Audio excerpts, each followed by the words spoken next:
Great.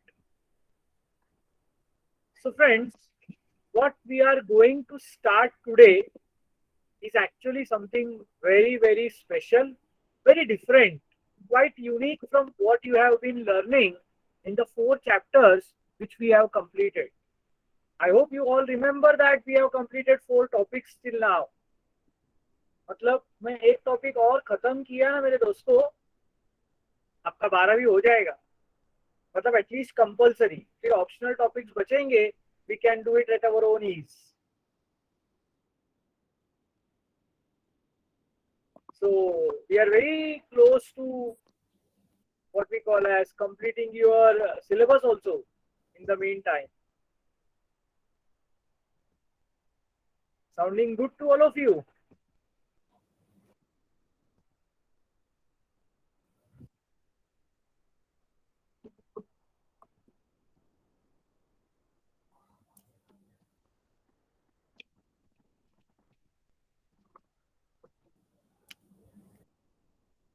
The name of the topic is dissolution of partnership.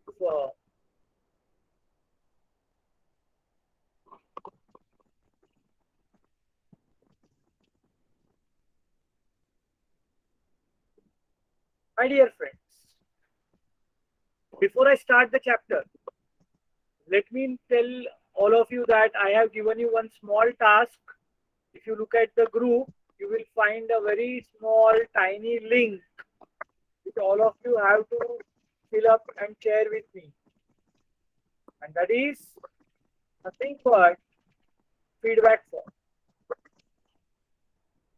Like when we start a journey, it's always important that the passengers and the driver both know how and what they are doing. So I'm very happy that you all as a batch have been wonderful and I connect to almost each one of you directly. मतलब मेरे को तुमसे अलग से कुछ अलग मिलेगा क्या ऐसा नहीं है.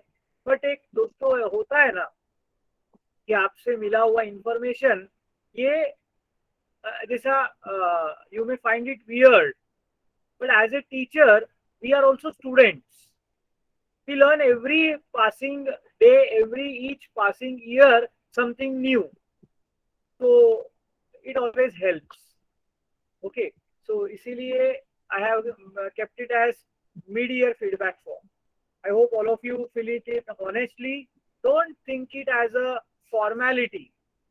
थोड़ा उसको मैंने क्वेश्चंस लिखते वक्त भी मैंने दिल से क्वेश्चंस लिखा है और उसको आप वैसे ही आंसर करो ये मैं उम्मीद करता हूँ. Fine. Coming back to our topic, dissolution of partnership form. Yes, my dear friends. Thank you so much. What do you mean by the word dissolution? To dissolve means to end. Perfect. Yeah, winding up is a specific term for the accounts, but in general, English की बात करें, जैसे शक्कर पानी में डालो. नहीं, falling down नहीं होगा बेटा. शक्कर अगर पानी में डालो या नमक पानी में डालो और उसको बुलाओ, मिक्स करो, क्या हो जाएगा? शक्कर का अस्तित्व खत्म हो जाएगा. That is what is dissolution. Very simple. Yes. So dissolve means to end the existence. For example, sugar or salt dissolves in water.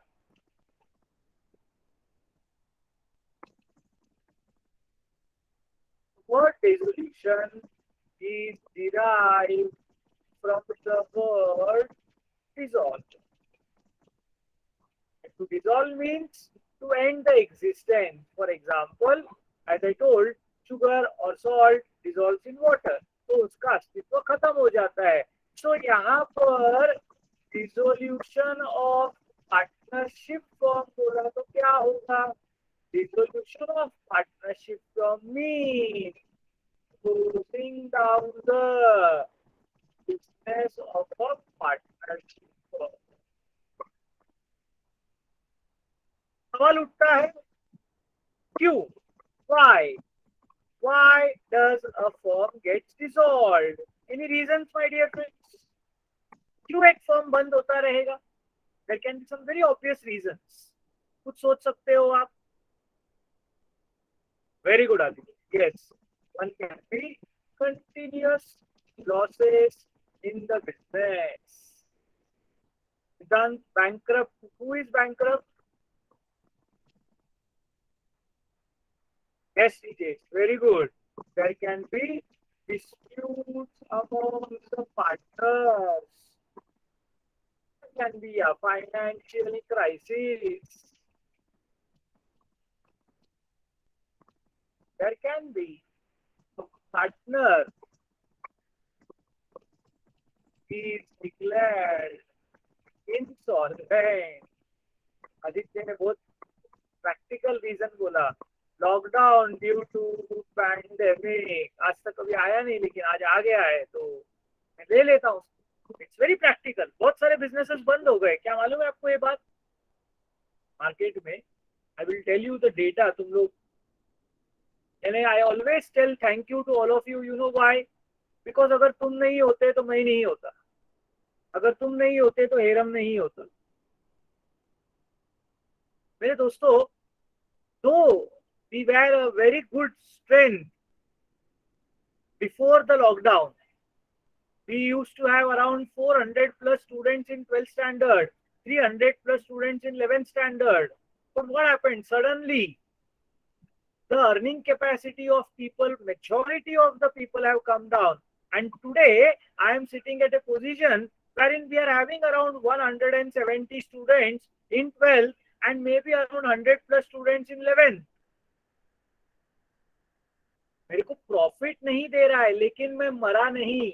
मैं मरा नहीं है ना बिजनेस टर्म्स में. मेरा धंधा बंद नहीं हुआ. बट जो क्लासेस में ऑलरेडी 100 लोग ही होते थे साल भर में, मैं 400 से 100, 150, 200 तक आ गया. 50% उड़ गया मेरा बिजनेस. ठीक है, लेकिन फिर भी मैं डिसेंट अमाउंट कलेक्शन कर पा रहा हूं कि I am able to satisfy my expenses.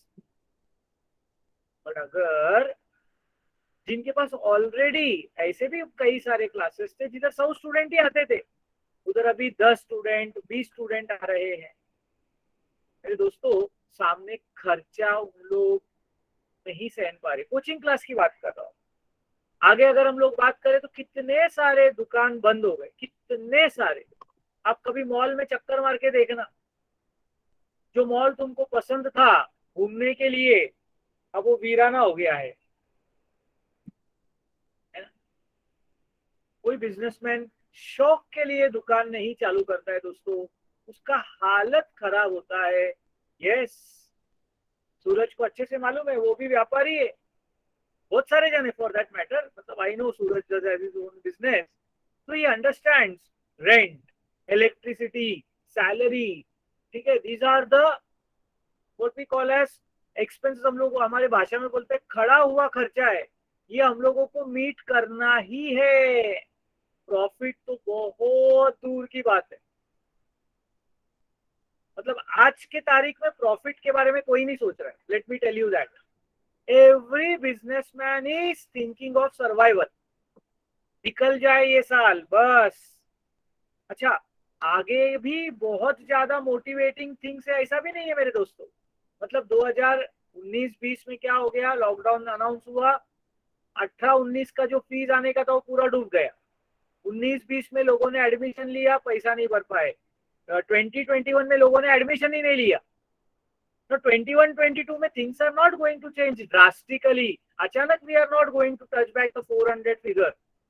It is still going to be on a lower side, क्योंकि लोगों का अभी भी अर्निंग कैपेसिटी कम है. मतलब शायद 22-23 या 23-24 में बिजनेस वापस उस लेवल पर होगा जो पहले होता था.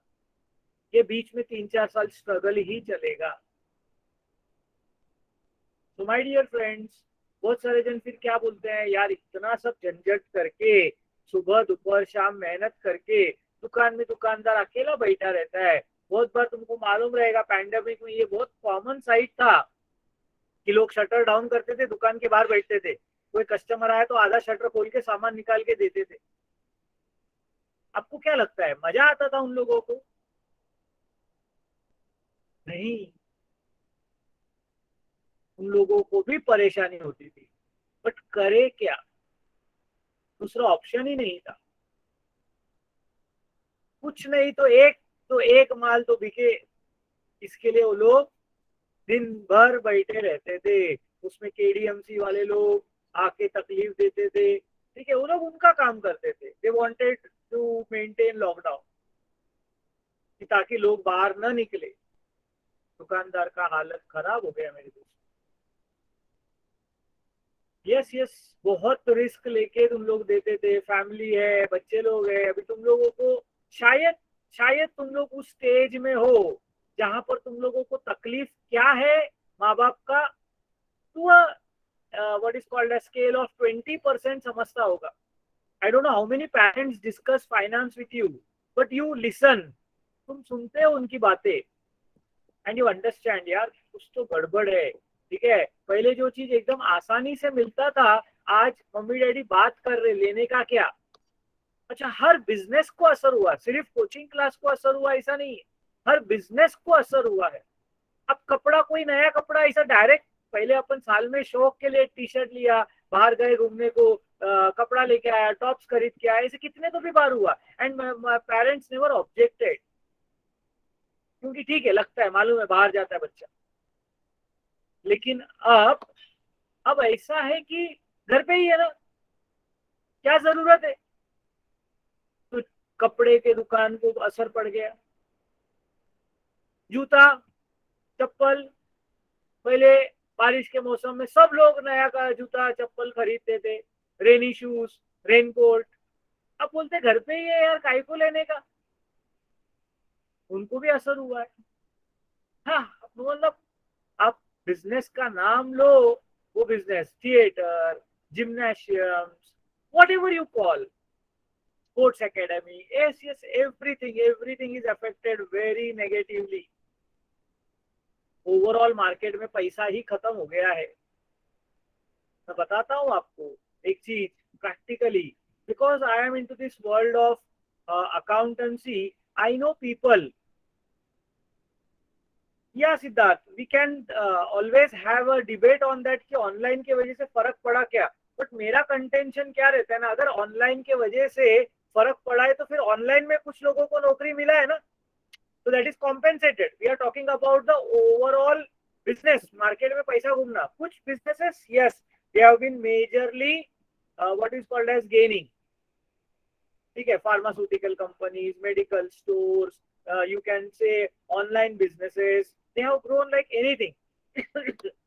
but then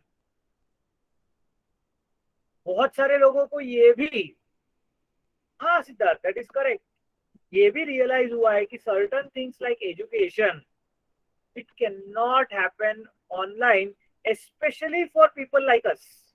why I say people like us?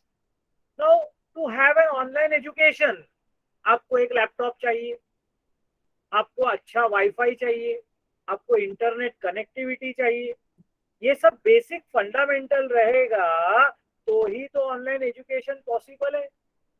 ऐसे मेरे को कितने पेरेंट्स आके बोलकर जाते हैं, सर एक ही मोबाइल है, दो बच्चे लोग हैं, तीन बच्चे लोग हैं, ठीक है, वो क्या बोलता है, नेटवर्क पैक खत्म हो जाता है, दिन का 1.5 GB, कॉलेज भी अटेंड करना पड़ता है, क्लास भी अटेंड करना पड़ता है, खत्म हो गया है, ठीक है। और ये सब सुनने का, जैसा तन्वी बोल रही है, ठीक है, टीचर को सामने देख के सीखने का आदत हो गया है। मानो या ना मानो, टीचर सामने खड़ा रहेगा तो पेन जल्दी चलता है, नहीं तो अभी तो हम लोगों को क्या पता है। यानी अभी भी मैं बोलता हूँ 138 students are there in the batch as of now currently, how many of them are listening, how can I know, there may be 100 students who are listening. 30 लोगों ने मोबाइल अटेंडेंस लगाया, कपाट में डाल दिया, क्या मालूम पड़ने वाला विश्वनाथ सर को, how is he going to know, how is he going to catch. या उसने लगा दिया है मोबाइल, बाजू वाले इसमें वीडियो देख रहा है या फिर कुछ मैच देख रहा है या whatever he is doing, he or she, girls are not far behind. Practical problems are too much. So lockdown can be one of the prime reasons of dissolution of partnership firm. But lockdown again means losses in the business. So losses and disputes, these are the two prime reasons why the business is closed down. सही क्यों है? क्या joke हो गया क्या कुछ? पहले वाले जोक पे हंस रहे हो? अच्छा. हाँ.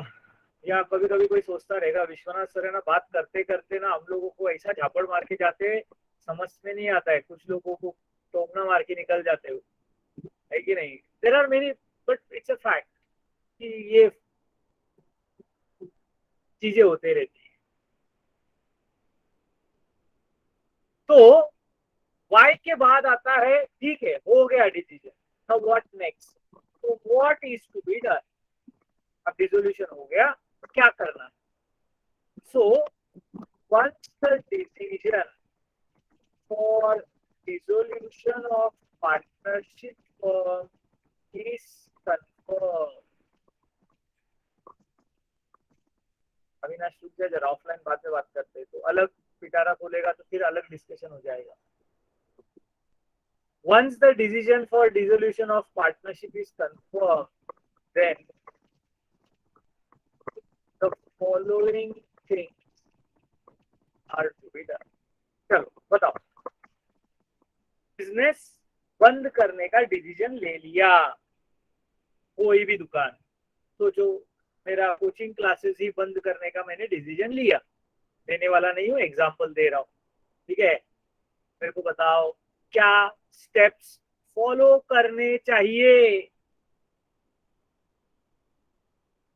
क्या करना पड़ेगा? फर्म बंद करने का मतलब क्या? ताला लगा के जाके निकल जाने का क्या? तो जवाब है नहीं. तो क्या करने का? फर्म बंद करने का मतलब क्या करना रहता है?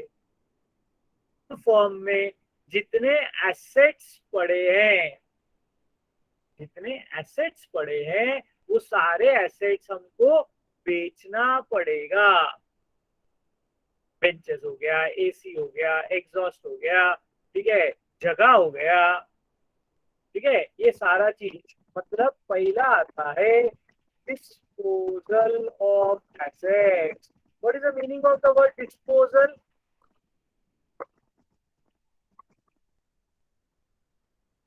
ज्यादातर डिस्पोजल ये गार्बेज वर्ड के साथ यूज होता है. डिस्पोज करना मतलब बाहर निकालना, छुटकारा नहीं बोलते एग्जैक्टली. डिस्पोज करना यानी बाहर निकालना, टू थ्रो आउट, ठीक है? तो फर्म से बाहर निकालना है अभी अपने, तो एसेट्स निकालना है. मैं वर्ड डिस्पोजल जानबूझकर यूज कर रहा हूँ, मैं सेल नहीं बोल रहा हूँ. कोई सोच सकता है क्या क्यों? सेल में तो एसेट्स बाहर जाता ही है, सेल में एसेट बाहर जाता ही है, no doubt about that. But more importantly my dear friends, एखादा पार्टनर चाहे तो एसेट घर पे लेके जा सकता है. एखादा पार्टनर चाहे तो वो एसेट घर पे लेके जा सकता है.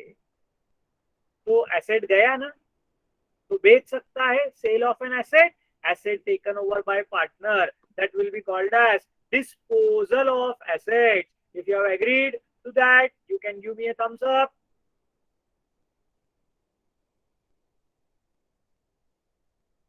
By the way, Redekar आहेत का आज? Do we have?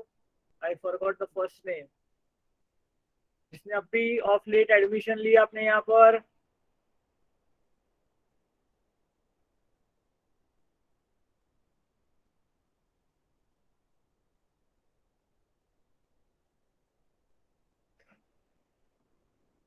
Great.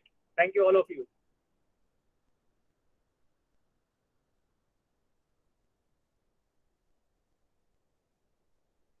I'm looking at the names now. Who all are responding?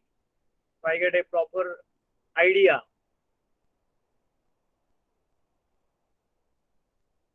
Yes, Rohan. Roshan, sorry. आता तुला कळायला लागणार बहुतेक, Perfect, perfect. Thank you. Okay, next comes disposal of liabilities. पैसे आल्यानंतर ज्या ज्या लोकांना पैसे द्यायचे आहेत, ठीक है, वो पैसा अपने को देना पड़ेगा. यहाँ पर भी कोई जिम्मेदारी लेना चाहे तो ले सकता है. और फिर आएगा फाइनल सेटलमेंट अमॉन्ग पार्टनर्स. तो तीन ही काम. एसेट्स बेचो, जो पैसा मिलेगा उससे लाइबिलिटीज का रिपेमेंट करो, और लाइबिलिटीज रीपे होने के बाद कुछ बच गया तो पार्टनर्स में बांट के खत्म कर दो. ठीक है, एकदम सिंपल अकाउंटिंग ट्रीटमेंट है. द फॉलोइंग थिंग्स के बदले में देन द अकाउंटिंग ट्रीटमेंट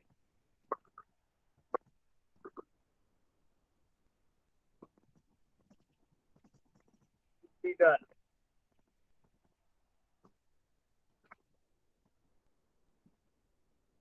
और ओके, अकाउंटेंट का काम क्या है? एसेट्स बेचना है, पैसा आएगा उससे लाइबिलिटीज का सेटलमेंट करना है, और उसको रखकर हम लोगों को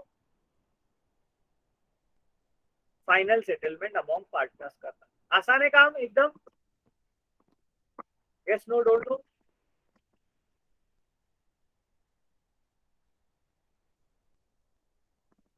how to do that? My dear friends, we all have to understand a few very, very important things. When I talk about assets, please pay attention very carefully. There may be huge number of assets.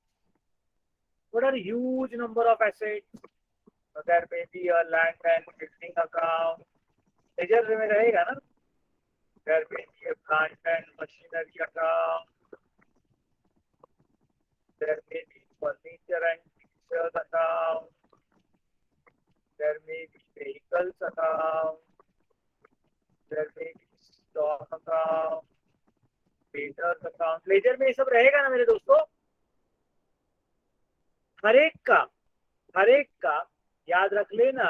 एक book value रहेगा और एक क्या बोलते हैं उसको,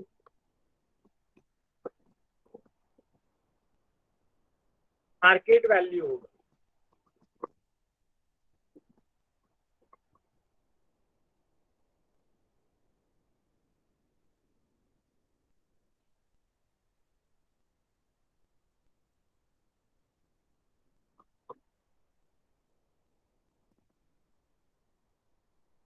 Let us say that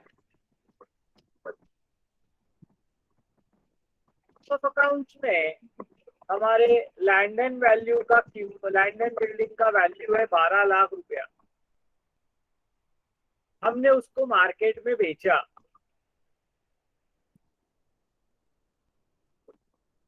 cell value या value, हमने उसको बेचा मान के चलो एक 25 लाख रुपए में.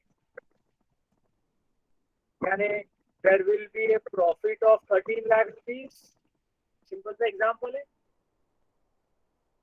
वैसे मेरे plant and machinery books of account में 9 लाख के दिख रहे हैं, मैंने उसको बेचा 1 लाख रुपए में, मतलब there will be a loss of rupees 8 lakhs.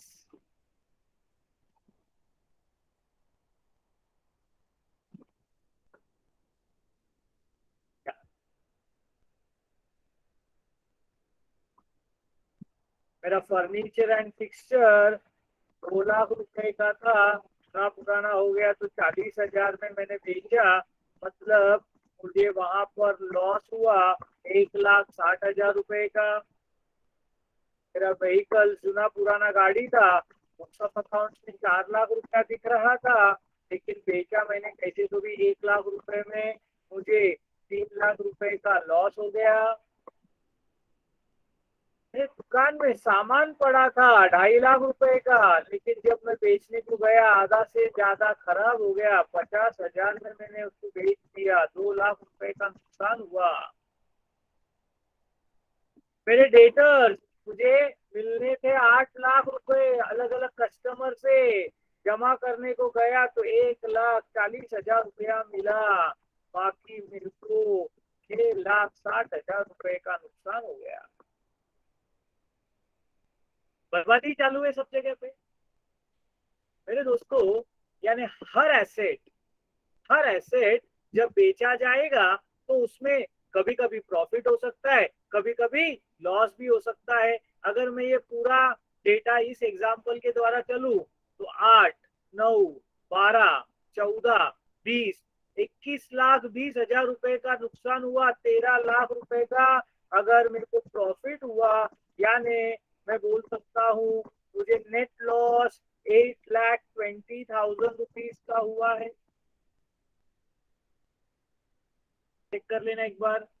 6, 2, 8, 3, 11, 12, 8, 20, 21,20,000 में से 13 लाख गया तो 8,20,000 रुपए का लॉस हो गया।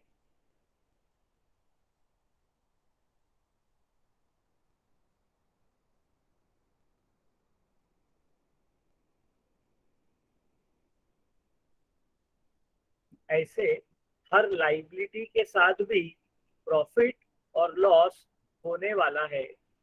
मेरे दोस्तों मुझे एक बात बताओ, हर टाइम, अच्छा, let us take something very practical.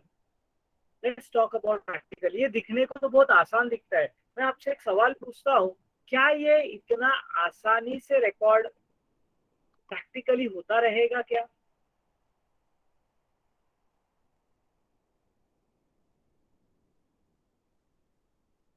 Numbers तो दिखने के बाद बहुत इजी दिखता है दोस्तों। प्रैक्टिकली जरा हम लोग सोचते हैं कि अपने क्लासेस में मेरे पास करीब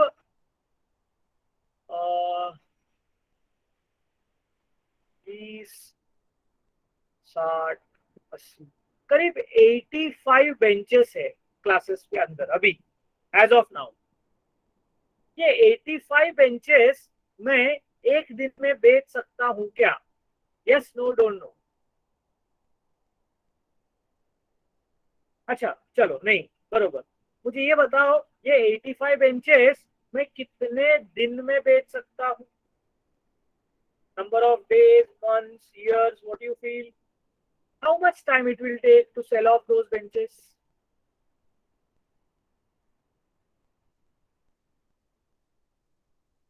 मुझे ये एसेट्स, बेंचेस बेचने को कितना टाइम लग सकता है? 3 to 5 क्या?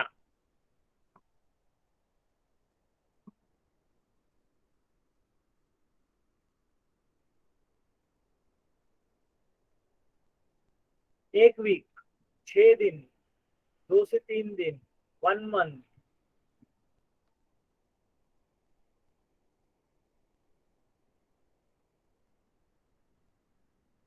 आप लोग प्रैक्टिकल जमाने से, प्रैक्टिकल चीजों से बहुत दूर हो मेरे दोस्तों।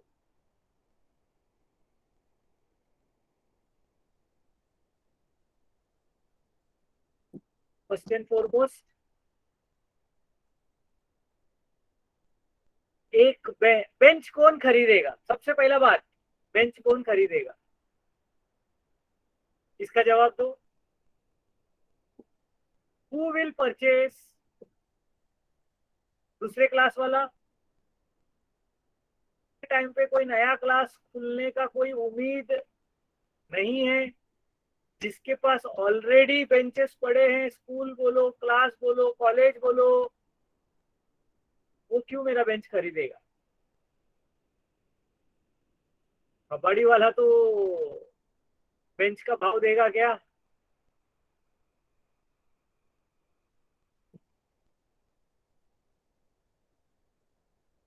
वो बेंच को क्या देखेगा? लकड़ी का टुकड़ा और पाइप के 4 टुकड़े।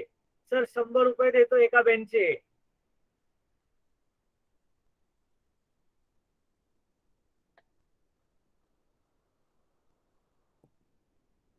बेंच का इज्जत नहीं रहेगा। वो बेंच को बेंच के जैसा नहीं, अलग तरीके से खरीदेगा। समझ में? प्रैक्टिकल बात कर रहा हूँ, देखो मेरी बात पे समझो।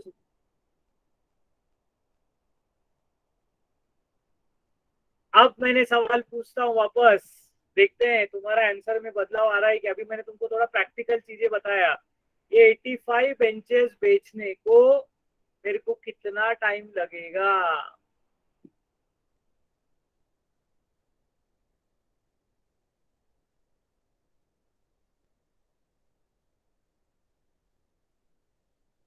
सब सोच रहे से अब अवसर एक दो दिन से एक दो महीने में आ गए, अभी कोई एक साल में आ गया। हाँ मतलब वी कैनॉट से दिया ऑन कस्टमर्स। संजय बजाज बोलते हैं एक दिन खरीदता है क्या बेटा? अगर एक बेंच का कीमत 1000 रुपया भी पकड़ा तो 85,000 रुपीज किसके पास पड़ा है? हाँ तो जरूरत वाला मिलना भी तो चाहिए। अब समझो, मैं तुम लोगों को देखो ना, मैं बेचने वाला हूँ, you can sell all with in 1 day.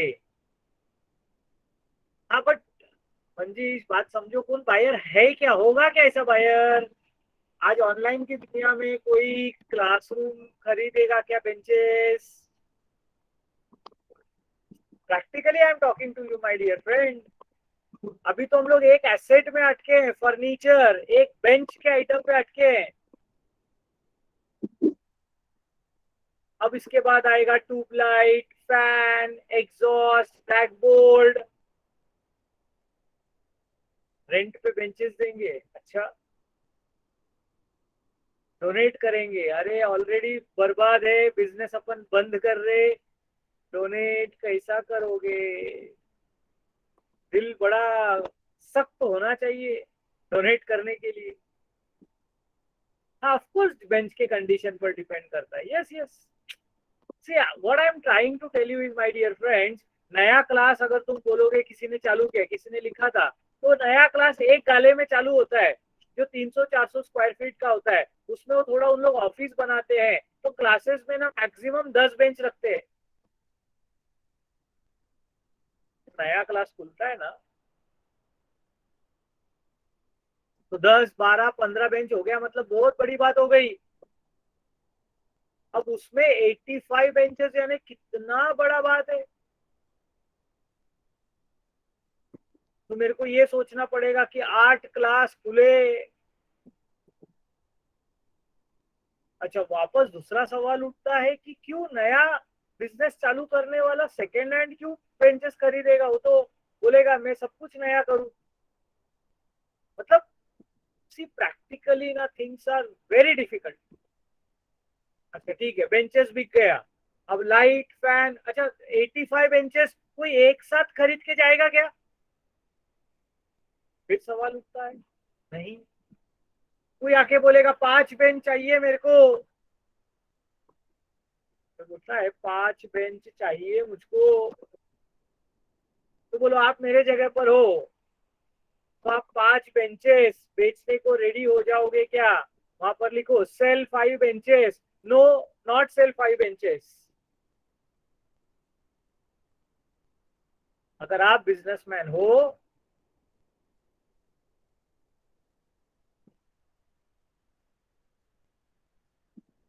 5 bench खरीदने के लिए आया है, वो आके तुम उसको बेचोगे क्या? तुम तो बोल रहे हो नहीं नहीं 5 बेंच हम लोग नहीं बेचेंगे, चाहिए तो 85 पूरा लेके जा। तो अभी आप लोग सब कच्चे खिलाड़ी हो।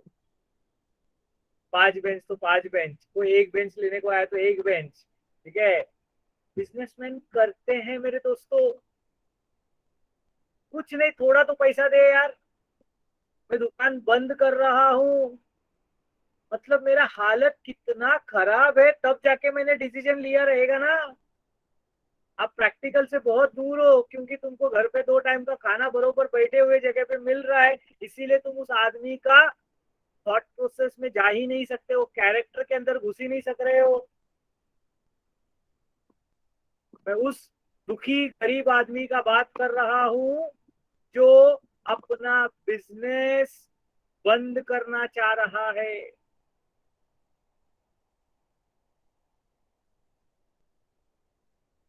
चलो कैसे तैसे आपने कुछ बेंचेस बेच दिए, अब ट्यूबलाइट पड़ा है, फैन पड़ा है आपके पास, ब्लैक बोर्ड पड़ा है आपके पास चेयर पड़े हुए हैं, कंप्यूटर पड़ा हुआ है, ऑफिस का टेबल पड़ा हुआ है, पार्टीशंस पड़े हुए हैं, कैमराज है, इन्वर्टर है, एग्जॉस्ट फॅन है. आयुष राहते बघ OLX. OLX मध्ये टाकून बसावा लागेल. अब ये सब बेचने के बाद क्लासरूम है.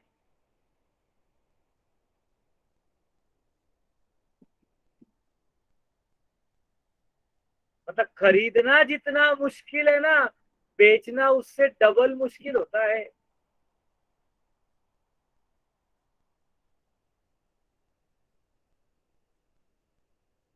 और इधर आदमी बर्बाद हो जाता है.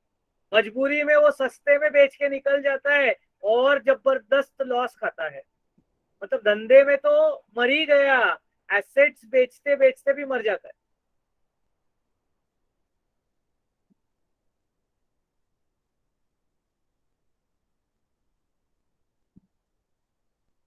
Yes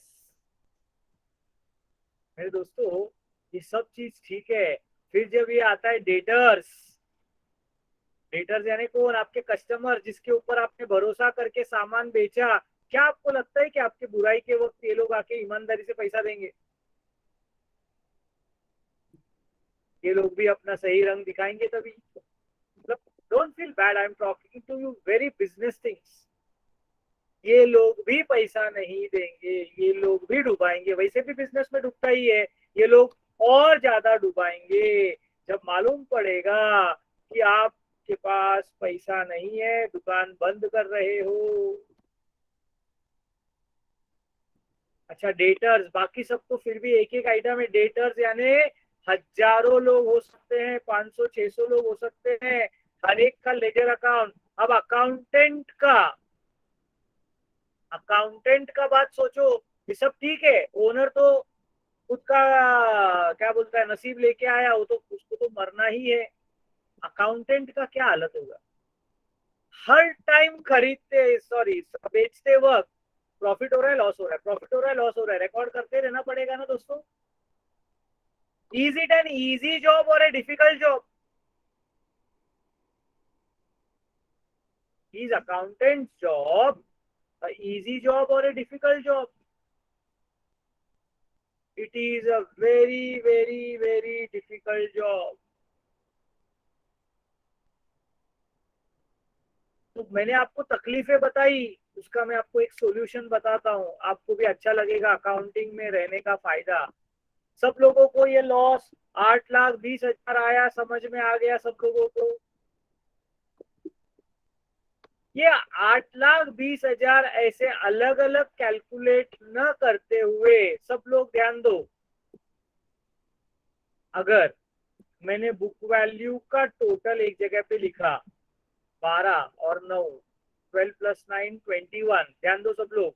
12 + 9 = 21, 21 + 2 = 23, 23 + 4 = 27, 27 + 2 = 29, 29 + 8 is 37,50,000.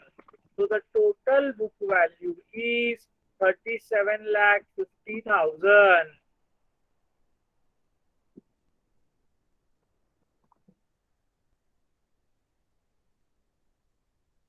And disposal value का टोटल 25 + 1 = 26, 26 + 1 = 27, 27 + 1 = 28, 28 90 and 29,30,000.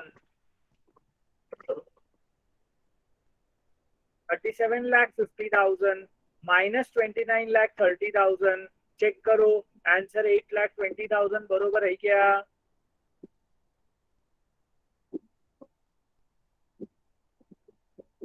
अभी सब्जेक्ट में आ जाओ, मैं बहुत बड़ा एक कनेक्शन लेके आया है. हम लोग हर एसेट का प्रॉफिट लॉस कैलकुलेट करें या एसेट्स का टोटल बुक वैल्यू और डिस्पोजल वैल्यू करें, आंसर रिमेन्स द सेम.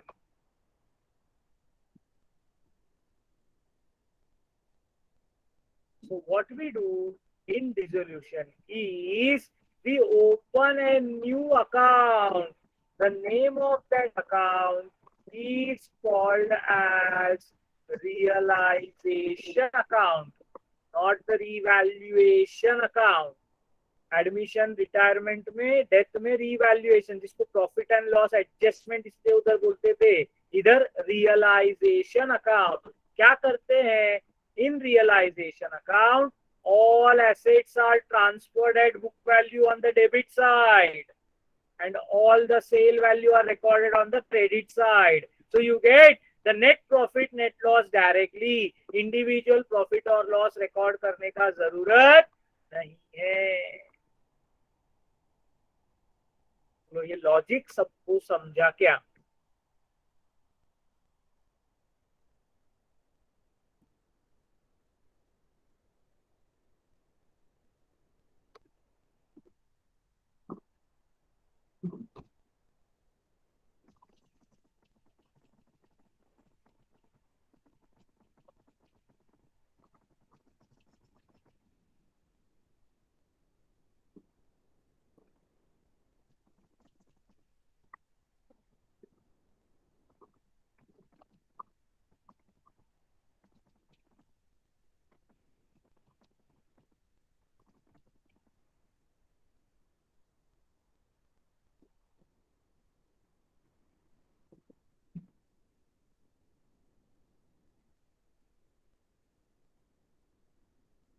मैं आपसे जाते से पहले आज एक सवाल पूछना चाहता हूं। Why is realization account opened? क्या जरूरत है रियलाइजेशन अकाउंट का? एक वर्ड में, कुछ शब्दों में कोई बता सकता है क्या? What is the purpose of opening realization account?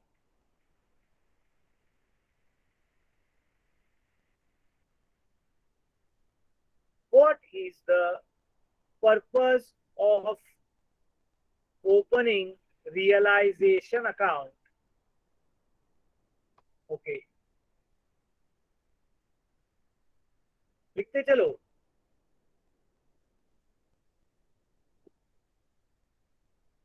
Yes, yes, go on. You all are correct. You know, in my lecture nothing is wrong. I'm waiting for the correct answer. आ गया तो मैं बोल दूंगा आ गया, तब तक लिखते चलो। आज तक कभी नहीं बनाया, आज क्यों इस चैप्टर में जाकर? Why is realisation account prepared? उसमें एसेट्स ट्रांसफर होते हैं, लाइबिलिटीज ट्रांसफर होते हैं, डिस्पोजल वैल्यू रिकॉर्ड होता है, balancing figure, net profit net loss होता है, सब ठीक है। But what was the purpose? Keep on thinking, keep on thinking. अब जो मैंने इतना सब बातें किया पिछले आधे पौने घंटे से, उसको जरा दिमाग में लेके आओ। Why was realisation account? Superb Aditya. to reduce the workload of the accountant.